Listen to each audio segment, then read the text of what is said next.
Hey, what's going on, guys? So, another day out here in the garage. Pretty good day because we actually got another box from LMR. So, today we're actually going to be fixing the issue with the Fox, with hopefully with the overheating.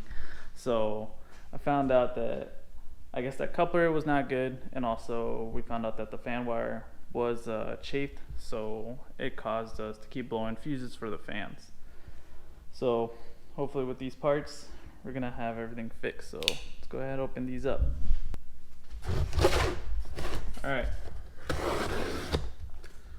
go ahead and pop the sucker open real quick.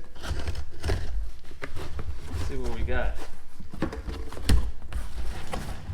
Starting off, I am upgrading that plastic coupler to an aluminum one, so hopefully this one won't warp as much, I guess, under high heat. Seems like it's a pretty good quality. There must be a reason why they went with the aluminum construction over plastic, and I see I guess a lot of people having a good success rate with these. Next on the list, new gauge. So the gauge was also reading 10 psi off on my fuel pressure regulator. So when we thought we were having 70 psi of base fuel pressure, we only had maybe 60. So when I was putting it at 55, I was really putting it maybe closer to 40. Who knows? Who knows how far off that one was, because I tested it with another gauge of the same brand. So I just went with the quality aeromotive style. So this is a really good gauge. Hopefully we'll get better accurate readings. Then finally, we just got a couple O-rings for those two heater hoses. Those had also been blown out, so I did get the new O-rings for them. So gonna go ahead and swap these guys out too, and hopefully it'll fix them, so we don't have any more O-ring issues when the car comes up to temp and it starts to build a little bit of pressure, and hopefully everything else will be hunky-dory after that. So let's go ahead, I'm gonna try and get the car jacked up and hopefully see if I can contain as much of the coolant as I can, because I don't want to spill a bunch of coolant in here, installing this guy. So I think I got maybe 2 gallons that I could probably save. I'll just have to really try my best using a funnel. So we'll go ahead and get that started.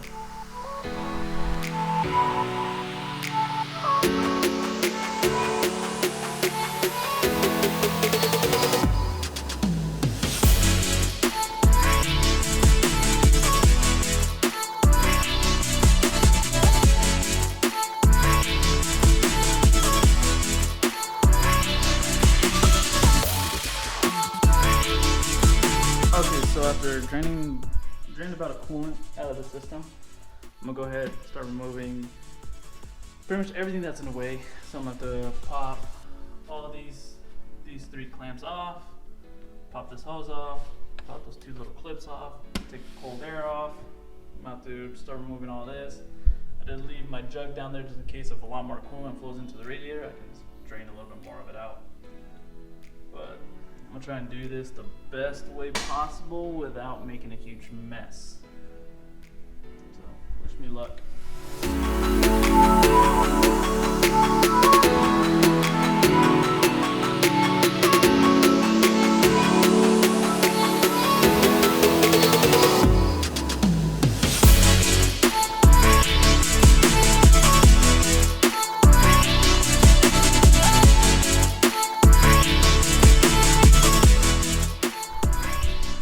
Okay, so I got the part off. I think we found our problem while I was fanning out coolant.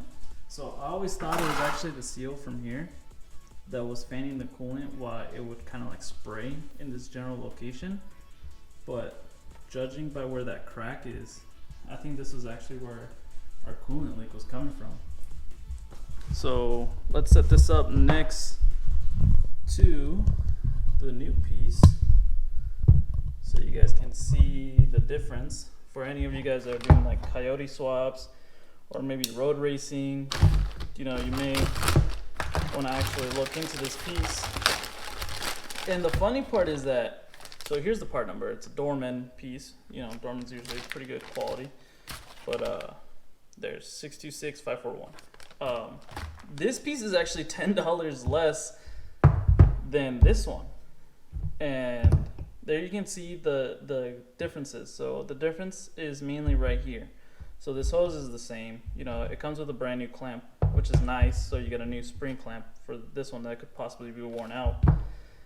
But the difference is in the aluminum construction of the of this Y housing. So there you can see the plastic construction, and I'm just gonna go ahead and remove the spring clip. But you can see where the fail point is that it can be prone to failing. So of course, like there is definitely a thin spot, you know, probably a very high stress point that's also very thin. So that's probably where it would be prone to cracking. And yeah, that's just pretty cool to see that, you know, we found the issue and we can fix it and upgrade it at the same time for less than what it would have cost to replace it, which I'm actually pretty happy about that. So I saved $10 versus the replacement. They still have the replacement one on LMR, so if you want to go OE or if you want to go with the Dorman style. So I'm gonna try out the Dorman style, see if I like it. So far everything else looks the exact same. You know, it looks like they just took an exact cast replica of the plastic piece. Everything looks virtually the same, except for this clamp right here. Of course, they use their own spring clamp, which, I mean, they're able to, since this is now aluminum versus plastic. I don't know what kind of clamp they use here, but it's probably something that they heat up and shrink. So very nice piece here. I'll actually show you guys how it works.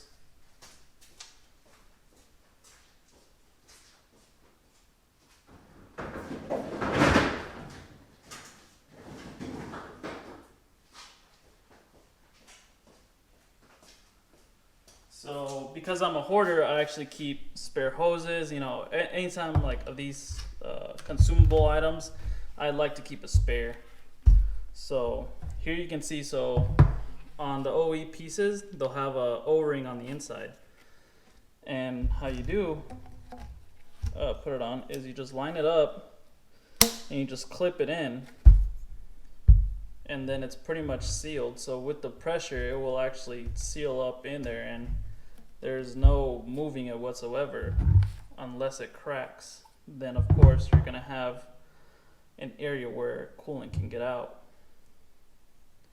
But there you can see how it works. How you take it off is here, let me grab a screwdriver.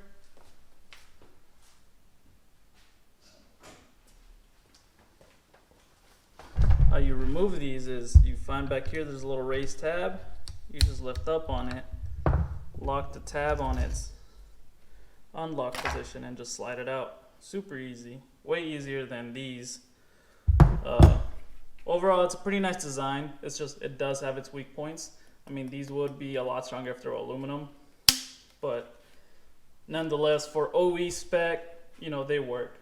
But with us hot rodders and autocrossers and corner carvers and drag racers, we always like to go above and beyond and get the strongest piece possible. So I'm gonna go ahead, toss this one on, start filling it up with coolant, and then later on we can move on to the gauge.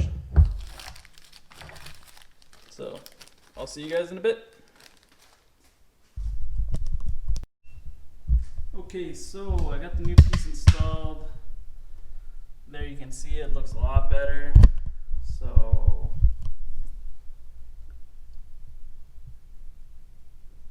much better.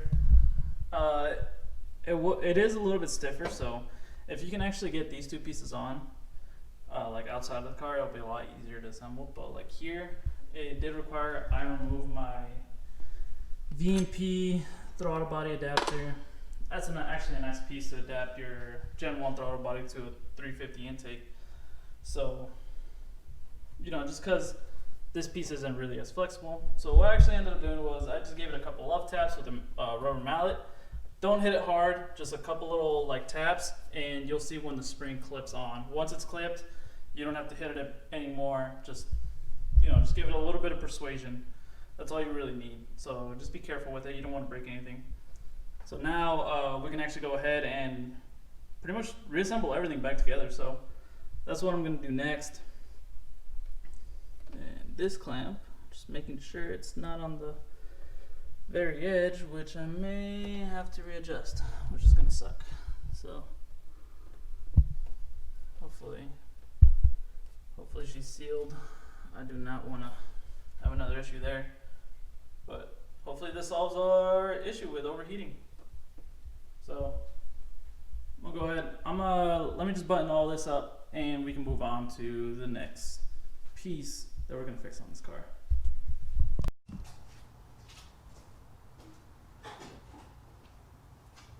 Okay, so for our fuel pressure gauge, I'm actually gonna do this before I start the car because I do not want to spill a whole lot of fuel pressurizing this thing. So I'm gonna go ahead and remove this fuel pressure gauge. Super simple. All it takes is just a 7/16 or an 11mm wrench, and then you get the old one out. And then I'll take the new one, break it out of the box real quick.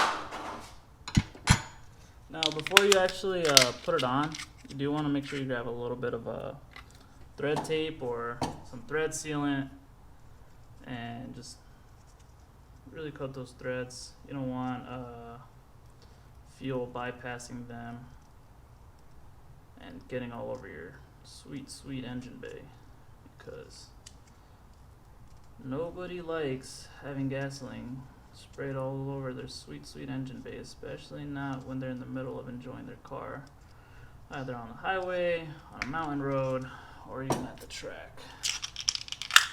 So a little bit of thread tape, seal those up nicely, and then we can just thread this guy on. Thread it in by hand, snug it up by wrench. So you don't have to Hercules this thing on there. Once she's like nice and snug, you can go ahead and stop.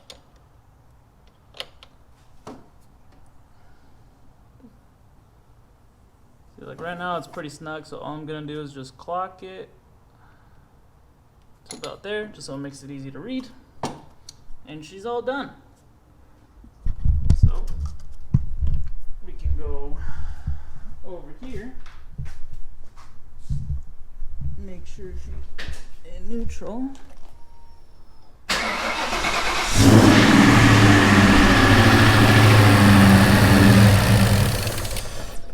Cold starts. Let's try that again.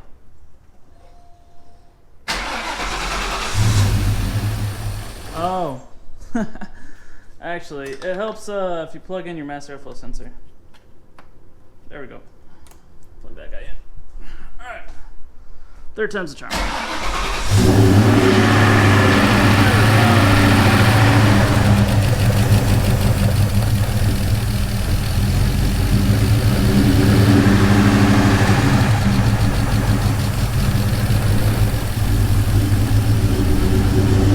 She's still warming up a little bit, so it's gonna be a little bit weird right now. And I think I also got the filter a little bit wet.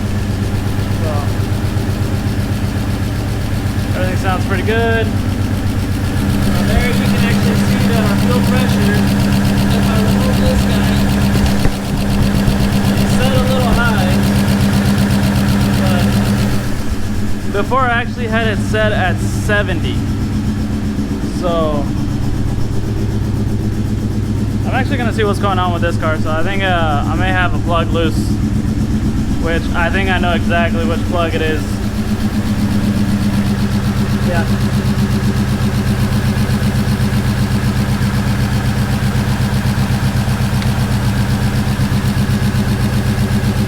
There we go.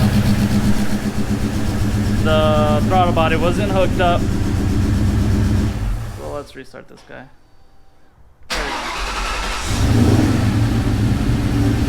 A lot smoother. Make sure you plug in your mass airflow sensor in your throttle body. That was my mistake. I tried rushing it, so super easy fix. There we go, now we're back to smooth running. So fuel pressure will need a little bit of adjustment, but now we know that not only our gauge was bad, so was our regulator, because our regulator was losing pressure at the top end, and then our gauge was also incorrectly telling us what pressure we had. So we were having like a double whammy effect there. First, we were running way too low for fuel pressure, and then second, our regulator wasn't able to hold the pressure, so that affected a lot of us with our tune. So now the cars should be ready to go back to the dyno and get retuned now that we have some accurate readings. So sometimes it's like little stuff like this can really get in your, really cramp your style. So I'm gonna let this thing warm up and finish filling it up with fluids. I probably will have to go get a little bit more coolant because I did lose a little bit on the road because of this piece. So